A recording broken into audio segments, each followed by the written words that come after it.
Well, recently in Toy World, we have run into, well, I guess for lack of word when describing toys, trouble. Hey, trouble right here in River City. And unless you've been living under Iraq, you know that this has to do with toy companies shutting down fan sites, fan social media, over images that the fan sites took themselves of their own toys that they bought. Hey, even our buddy Retro Blasting got in on it, and honestly, I agree with a lot of what he said. Oh, wait, I'm not supposed to talk about Retro Blasting at all, right? I have a non legally binding contract. Don't patronize me, Scott. Okay, well, aside from that, there's a lot of misinformation just in general about why toy companies have to sometimes do this. And I'm not going to be an apologist and say, well, the toy companies have the right to do this, then they should do this. I just want to get out information because I've worked for quite a few toy companies and I've been privy to, I guess, policies of why sometimes, I guess, fan sites get caught. So let's talk about the situation we're in right now. Mattel specifically had product that they didn't want the world to see yet and were keeping ready for an upcoming movie launch, toy launch, etc.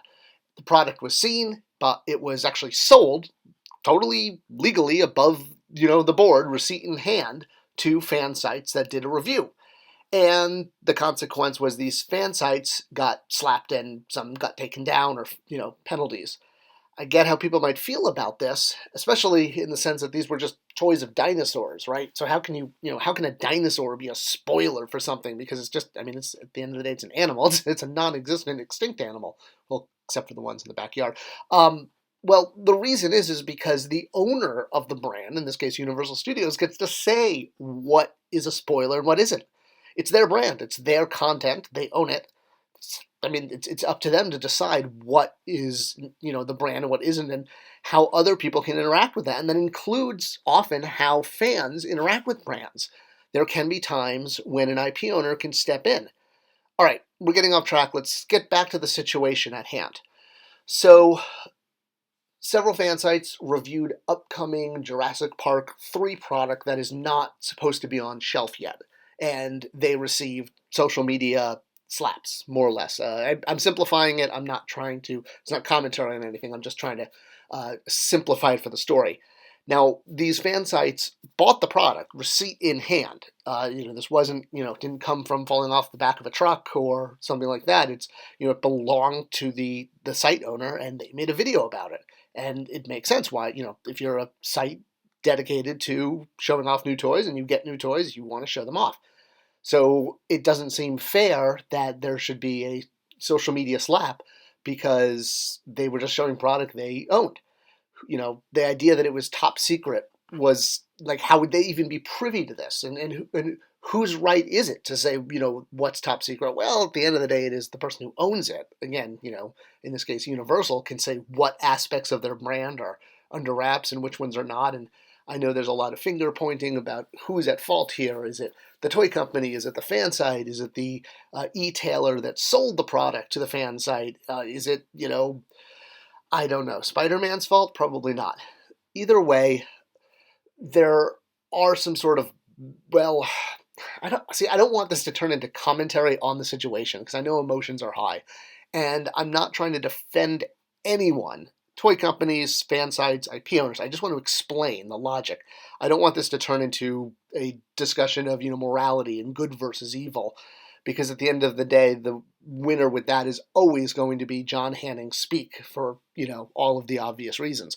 So instead of looking for fault, I want to just address sort of the black and white issues here of why this situation arose and why these fans, it's fairly or unfairly, I'm not commenting. All right, so I'm assuming that the master carton for this product was clearly marked do not open, do not sell until said date. I can't imagine it did not, because otherwise the companies would have absolutely no leverage, and the fan sites would probably be able to recoup quite a bit if there was no restriction on the product. So I have to assume they received restricted product, and obviously the e-tailer made an error selling it. And there's definitely repercussions, and there's debate about what should happen with them involved, and that's between the e-tailer and the company. Why did this happen, though, is because of promises made between a toy company and an IP owner. And what I mean by that is contractually, when a toy company is granted a brand, they have to take care of it. They can't break it, if you will. And they can't let information that is secret be released. They have to promise, and that's part of the contract of getting the rights to make the toys, is this clause. So they, in essence, have to tell the IP owner, yes, I will defend your brand. I will go after people who treat this product incorrectly. Now, the thing is, the intent of this clause is not to go after fan sites.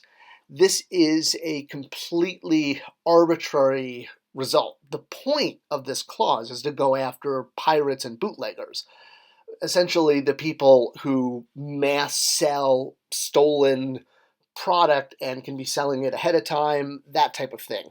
It's not, this clause is not designed to be going after fan sites. It's meant to go after people who are pirating toys, and I mean, it's actually quite a large issue.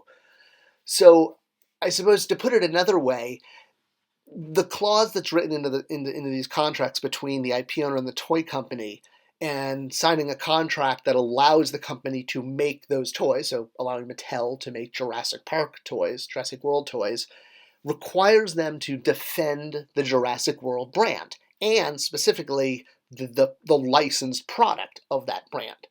And more or less, it sort of triggers the toy company to bring out the big gun immediately, because they have to treat a violation of the secrecy of the brand as a major issue. So they have to squash it super fast. And a lot of times the fastest way to do this is, what happened with the issues, and the fact that fan sites got hit by this is really, I don't want to call it collateral damage, even though I put this image in the video, but it's more like, the rule in that contract about defending the product wasn't intended to go after fan sites and to anger us, the super fans, the adult collectors. It was intended to go after much bigger legal issues, like with pirates, etc. All right, so what's the answer? Well, I'd kind of throw this out there and say it really comes down to common sense.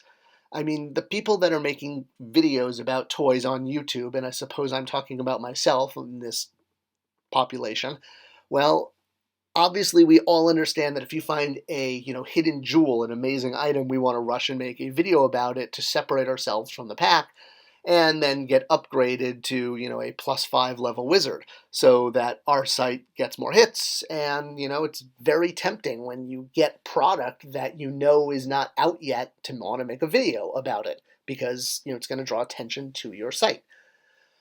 So because of this, it's not like these fan sites are deliberately trying to break copyright rules, and they may not even have knowledge that they're not. Well, no, I can't say that, because you probably do know that you have it ahead of time, and I guess that's what I mean by common sense.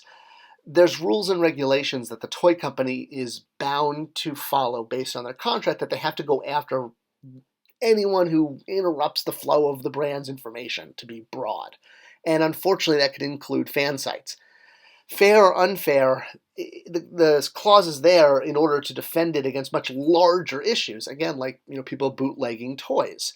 It's part of the full development cycle of product and licensing product from an IP owner, is that this type of clause is standard, because the toy company should be defending its product. And that's why the big guns have to come out. They're sort of contractually obligated to squash any issues as fast as humanly possible.